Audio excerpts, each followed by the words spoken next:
नमस्कार, मैं ज्योतिषाचार्य संजीव, कुंडली और आपका भाग्य अपने इस यूट्यूब चैनल की श्रृंखला में आप सभी दर्शकों का मैं स्वागत करता हूं।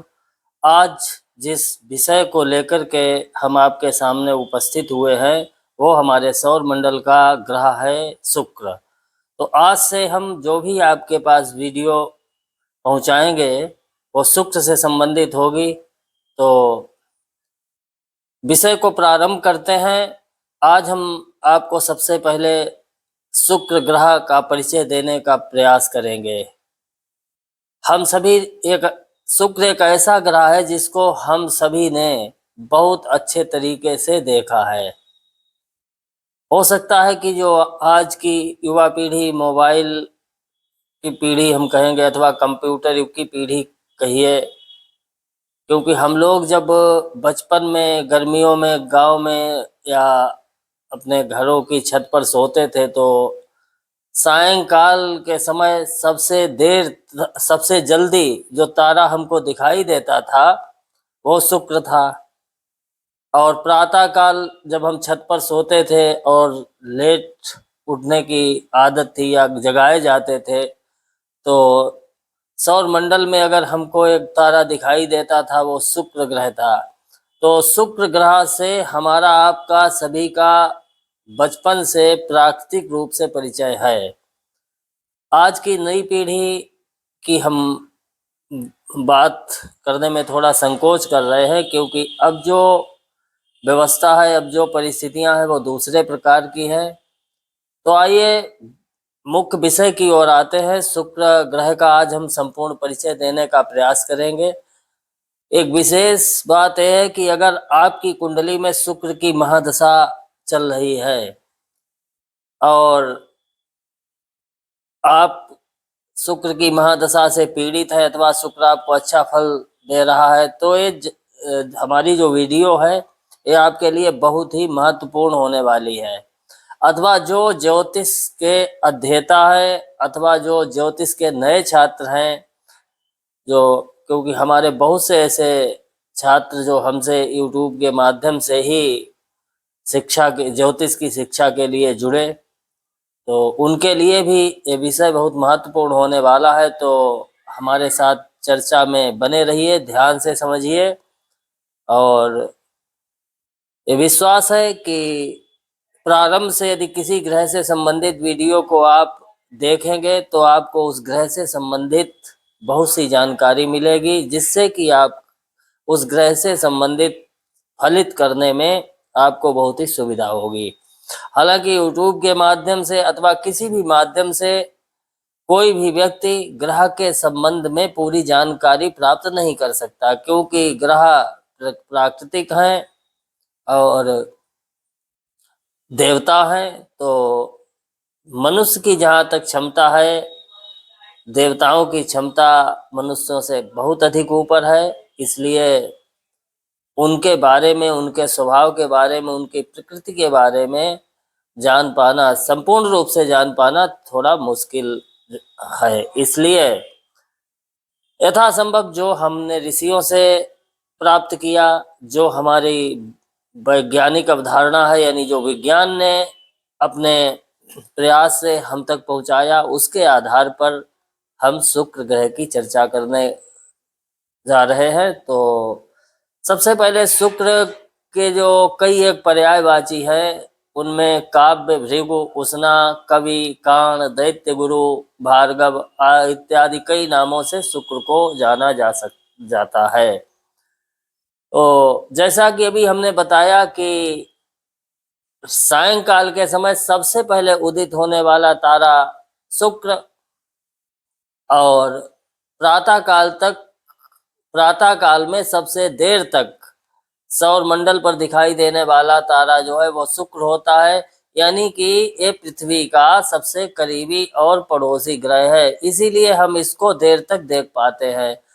बुध के बाद शुक्र का स्थान आता है, यानी सूर्य के सबसे नजदीक रहने वाला ग्रह बुध बताया गया है, और बुध के बाद पृथ्वी का सबसे नजदीक ग्रह शुक्र होता है। और इसकी एक विशेषता है कि ये सौर मंडल का सबसे अधिक गर्म ग्रह माना जाता है। नासा के अनुसार यह स्थलीय है, यानी शुक्र में स्थल है और एक चट्टानी ग्रह है। 97% इसमें कार्बन डाइऑक्साइड और सल्फ्यूरिक एसिड के बादलों से इसकी उत्पत्ति हुई है। यह अन्य ग्रहों की अपेक्षा ग्रहों की विपरीत दिशा में घूमता है। शुक्र ग्रह बहुत गर्म है, इसीलिए मनुष्य का जीवन शुक्र ग्रह पर संभव नहीं। और ये इतना गर्म है कि इसकी जो गर्मी है उसमें शीशा तक पिघल सकता है, यानी बहुत अधिक गर्म है, इसलिए इस पर जीवन संभव नहीं, ऐसा हमारे वैज्ञानिकों ने खोज करके हमें बताया। अधिकांशतः ये अपनी गति के अनुसार, यानी शीघ्र गति और मंद गति के आधार पर सूर्य से 2 राशि आगे या पीछे रहता है। यह पूर्व अथवा पश्चिम की दिशा में उदय भी होता है और अस्त भी होता है। यदि पूर्व दिशा में अस्त हुआ तो ये पश्चिम में उदय होगा, और यदि पश्चिम दिशा में अस्त हुआ है तो ये पूर्व में उदय होगा। जब ये पश्चिम दिशा में उदय होते हैं तो सायंकाल के समय सबसे पहले दिखाई देते हैं, और जब ये पूर्व दिशा में उदित रहते हैं तो सूर्योदय के कुछ समय बाद तक ये आकाश में पूर्व की ओर दिखाई देते हैं। सूर्य और चंद्रमा के बाद शुक्र ग्रह में सर्वाधिक प्रकाश होता है। ज्योतिष शास्त्र के अनुसार ये शुभ ग्रह है और ये सौंदर्य का पर्याय है। बलि शुक्र कुंडली के जिस भाव में होता है और जो काल पुरुष की कुंडली है उसके अनुसार उस अंग को, उस भाव को पुष्ट और समृद्ध बनाता है। तो ये शुक्र ग्रह की जो वैज्ञानिक अवधारणा थी इसके बारे में हमने आपको बताया। अब इसका हमारे ज्योतिषीय दृष्टि से हमारे जीवन में क्या महत्व है। प्रकृति ईश्वर का रूप है और ईश्वर की इच्छा के बिना प्रकृति का संचालन नहीं हो सकता है। तो प्रकृति के संचालन में शुक्र का अपना विशेष महत्व है। पुरुष यानी किसी भी मनुष्य में रेत, जिसको कि वीर अंग्रेजी में सीमेन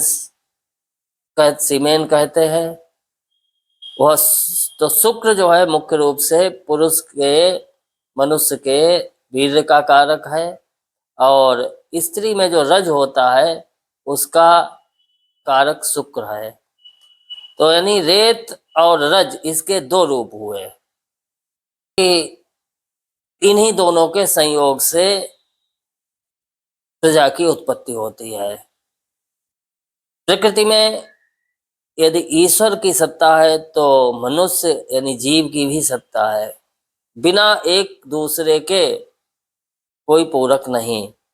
बृहदारण्यक उपनिषद है कि शुक्र से संबंधित जो वर्णन बताया गया है कि किस प्रकार शुक्र के संयोग से, शुक्र कैसा है, शुक्र के संयोग से कैसे प्रकृति संचालित होती है, बताया गया है कि पुरुषो व अग्नि, यानी जो रेत है पुरुष के, यानी पुरुष का जो वीर्य है उसके प्रभाव से पुरुष तेजस्वी होता है। इसीलिए जो हमारे योगी जन कुंडलिनी जागरण करके अपनी प्राणवायु को ब्रह्म रंध्र में पहुंचाकर ईश्वर का दर्शन करते हैं, ईश्वर का आभास करते हैं, वो शुक्र से ही संभव है। क्योंकि योग मार्ग में शुक्र का अपना बहुत विशेष स्थान है। कोई भी षंड या नपुंसक व्यक्ति इसीलिए अयोग्य बताया गया है। हमारी जो शांकर परंपरा है, संन्यास परंपरा है, इसीलिए उसमें स्वस्थ व्यक्ति को ही संन्यास आदि धारण करने का अधिकारी बताया गया है। हालांकि आज के समय में कुछ नहीं कहेंगे क्योंकि वो राजनीतिक विषय हो जाएगा। षंड और नपुंसक को इसीलिए संन्यास की दीक्षा से मना किया गया है, निषेध किया है हमारे शास्त्रों में, क्योंकि बिना शुक्र के मोक्ष भी संभव नहीं, मोक्ष कारक है। हालांकि गुरु और शुक्र के दोनों सौम्य ग्रह हैं। गुरु ज्ञान और विवेक देता है, शुक्र भोग और ऐश्वर्य देता है, दोनों ही शुभ कारक ग्रह हैं। तो यहाँ पर विषय बदल रहा है, लेकिन हम मुख्य विषय पर ही आते हैं। वृहदारण्यक उपनिषद में आया है कि पुरुषो व अग्नि, यानी उस वीर अर्थात रेत के प्रभाव से ही पुरुष तेजस्वी होता है। अग्निदेवा अन्नम जुहति, और रेत यानी जो रज होता है स्त्री में, उसके प्रभाव से स्त्री ज्योतिर्मयी होती है। आपने देखा होगा जो संड होते हैं, आज की भाषा में जिनको किन्नर कहते हैं, मेकअप आदि करके कितने मनोरम दिखाई देते हैं, लेकिन उनके अंदर वो वास्तविक सौंदर्य नहीं होता है जो एक यौवना स्त्री में होता है। वो इसलिए होता है कि स्त्री में रज की अधिकता है। तो वीर्य के प्रभाव से पुरुष तेजस्वी होता है और रज के प्रभाव से स्त्री तेजवान होती है, ज्योतिर्मयी होती है। अब इस रेत और रज से क्या होता है? तस्या आत संभवंती। बृहदारण्यक उपनिषद कहता है कि तस्या आत संभवंती, इस रेत और रज से प्रजा की उत्पत्ति होती है। इसलिए योषा व अग्नि, यानी स्त्री जो है वो अग्नि है। तस्या उपस्थ एवं समिधा, और पुरुष का जो उपस्थ है यानी लिंग है वो उस अग्नि की जो समिधा है। लोमानी धूमो, जो काम वासना का स्पर्श है वो धुआं है। योनि रचिर दंतः करोति तेंगारः, और जो स्त्री की योनि है वो अग्नि की ज्वाला है। मैथुन जो क्रिया है वो अंगार के समान है। एतस्मिन् अग्नौ देवा रेतो जुहवति तस्या आहुति पुरुषा संभवन्ति। तो इस अग्नि में देवत्व रूपी जब वीर प्रवेश करता है, आहुति के यानी जो आहुति के रूप में प्रवेश करता है, उससे प्रजा की उत्पत्ति होती है। तो जैसा कि हमने बताया कि प्रकृति का संचालन बिना शुक्र के संभव नहीं, और शुक्र के दो रूप बताए, रेत और रज। तो प्रकृति संचालन में शुक्र का अपना एक विशेष स्थान है, इसलिए सभी को शुक्रदेव को प्रणाम करना चाहिए, क्योंकि सौम्य ग्रह हैं, देवता हैं और दैत्यों के गुरु हैं, ब्राह्मण हैं। तो शुक्र ग्रह का अपनी ज्योतिषीय दृष्टिकोण से, अपनी आध्यात्मिक दृष्टिकोण से और अपनी वैदिक परंपरा से बहुत ही महत्वपूर्ण ग्रह हुआ, क्योंकि इन शुक्र देव के बिना प्रकृति का संचालन संभव नहीं, सृष्टि संभव नहीं। इसलिए ये बहुत ही महत्वपूर्ण ग्रह हमारे जीवन के लिए हुए। ये कोई आध्यात्मिक उपदेश नहीं है, ज्योतिषीय चर्चा है। ज्योतिष से संबंधित शुक्र ग्रह की चर्चा होगी, लेकिन किसी भी ग्रह का ज्योतिषीय विश्लेषण करने के लिए उसकी उत्पत्ति का, उसके महत्व का प्रतिपादन करना आवश्यक होता है, क्योंकि इससे हम उस ग्रह के बारे में विधिवत रूप से समझ पाएंगे। अब शुक्र ग्रह कहाँ पर स्थित है, इसके बारे में सबसे अच्छा प्रमाण हमारे श्रीमद् भागवत महापुराण में मिलता है। श्रीमद् भागवत महापुराण के 5वें स्कंद अध्याय 22 श्लोक संख्या 12 में आया है कि तथा उपरिष्टात उष्णा 2 लाख योजनता उपलभ्यते, यानी मेरु पर्वत से 2 लाख योजन ऊपर यह शुक्र दिखाई देते हैं। और पुरतः पश्चात सहैव वार्कस्य सैध्यमाननि गतिभिः अर्कवत् चरति, सूर्य की तरह इनकी मंद गति और सम गति के अनुसार, यानी सूर्य की जो कभी मंद गति है कभी सम गति है, उसके अनुसार एक कभी सूर्य से आगे दिखाई देते हैं, यानी आगे हो जाते हैं, कभी सूर्य से पीछे हो जाते हैं। यदि आप ज्योतिषीय दृष्टिकोण से समझिए, ज्योतिषीय भाषा में समझिए, कभी तो ये सूर्य के साथ होते हैं, अथवा कभी सूर्य से एक राशि आगे होते हैं, अथवा कभी सूर्य से एक राशि पीछे भी होते हैं। कभी कभी माने जो बहुत अधिक तीव्र गति है उसके अनुसार 2 राशियों का भी अंतर आता है, लेकिन विशेष परिस्थितियों में आता है। कई वर्षों के बाद संयोग ऐसा बनता है, वो हम आपको उसका जो गणितीय दृष्टिकोण है उसके आधार पर आपको समझाएंगे। आज हम शुक्र का जो आध्यात्मिक, वैज्ञानिक और जो वैदिक स्वरूप है, पौराणिक स्वरूप है, उसके बारे में चर्चा कर रहे हैं। अगले वीडियो में जब हम उसका गणितीय सिद्धांत बताएंगे तो बताएंगे, आप स्वयं समझ जाएंगे। यदि आप ज्योतिष शास्त्र के बारे में जानते हैं तो स्वयं समझ जाएंगे कि कब ये सूर्य के साथ रहते हैं, कब ये सूर्य से एक राशि आगे अथवा पीछे हो जाते हैं, कब ये सूर्य से 2 राशि आगे या पीछे हो जाते हैं। तो अपनी गति के अनुसार ये सूर्य के साथ साथ चलते हैं। अब इनका काम क्या है? श्रीमद् भागवत महापुराण में व्यास जी लिखते हैं कि लोकानाम नित्य दानुकूल एवं प्रायेण, इस संसार के लिए अधिकांशता शुभ ही होते हैं। क्यों शुभ होते हैं? लिखा है कि चारेणानुमीयते सवृष्टि विष्टभ्य ग्रहोपशमनः, माने क्यों अनुकूल होते हैं? इसलिए पृथ्वी के यानी संसार के लोगों के लिए, हमारे आप सभी के लिए अनुकूल होते हैं कि ये वर्षा को जो ग्रह रोकते हैं उनका शमन करते हैं, उनको शांत करते हैं। तो क्योंकि वर्षा का भी बिना हमारे यहाँ बहुत महत्वपूर्ण स्थान है। पृथ्वी के लिए वर्षा बहुत आवश्यक है। गीता में लिखा है इसके बारे में, यज्ञाद भद पर्जन्या प्रजात यज्ञाद भद पर्जन्या पर्जन्याद अग्नि संभवा, यानी जो यज्ञ आदि होते हैं वो किस लिए किए जाते हैं? वर्षा के लिए किया जाते हैं, क्योंकि वर्षा से वर्षा नहीं होगी तो प्रजा की उत्पत्ति संभव नहीं। लिखा है कि अग्नि से धुआं, धुएं से बादल, बादल से वर्षा, वर्षा से अन्न और अन्न से प्रजा की उत्पत्ति होती है।